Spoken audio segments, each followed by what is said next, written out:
आमच्या पदाधिकाऱ्यांनी जर निवेदन दिलं असतं तर याच्याने सुद्धा आणखी एक वेगळा संदेश गेला असता, जातीवादाचं एक वेगळं उद्रेक झाला असता.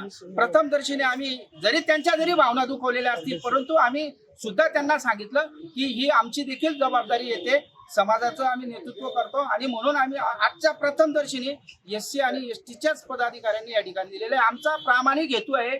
धुळे शहरामध्ये वादविवाद न होता, जातीवाद निर्माण न होता शांतता राखली पाहिजे. आम्हाला माहिती आहे हे आम्ही निवेदन दिल्यानंतर 2 प्रवाह असतात, आम्हाला देखील ट्रोल केले जाईल, परंतु आमच्याला ट्रोल केलं, आमचा निषेध केला, आम्हाला त्याची पर्वा नाही. आम्हाला पर्वा या माझ्या समाजाची, जो समाज संघटित होण्यासाठी शिक्षणाच्या माध्यमातून प्रेरित झालेला आहे. आणि जर असं कृत्य जर करून जर संघटना समाजामध्ये तरुण पोरांचे जर माथे भडकवले तर ते माथे भडकवता असताना खोटे नाटे गुन्हे दाखल होतील. आणि हा जो कार्यक्रम आहे हा महाराष्ट्र शासनाने याला आयोजित केलेला आहे. महाराष्ट्र शासनाने मान्यताने सर्व परवानग्या घेऊन केलेला आहे. म्हणून जर तुमचं निर्देशन काय असतील तर तुम्ही महाराष्ट्र शासनाच्या दरबारी तुम्ही तिथं मांडा.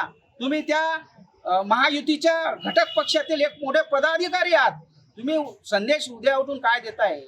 या ठिकाणी अनेक ठिकाणी धुळे शहरामध्ये बॅनर लावलेले. हो, दुसरा मुद्दा असा पण काल आमची चर्चा झाली.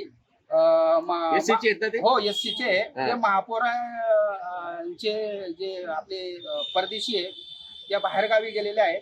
नागसेन बोरसे हे बँगलोरला त्यांच्या उपचारासाठी गेलेले आहेत. नागसेन नाही बोललो मी, महापौर. हा, पण नाही, जे नाही आलेले त्यांच्या बाबतीमध्ये नाही, मी महापौर बोलतो. विचारतोय. महापौर हे बाहेरगावी त्यांचे पुण्याला त्यांच्या यांच्याकडे गेलेले आहेत. पूर्ण कुटुंब गेलेले असेल.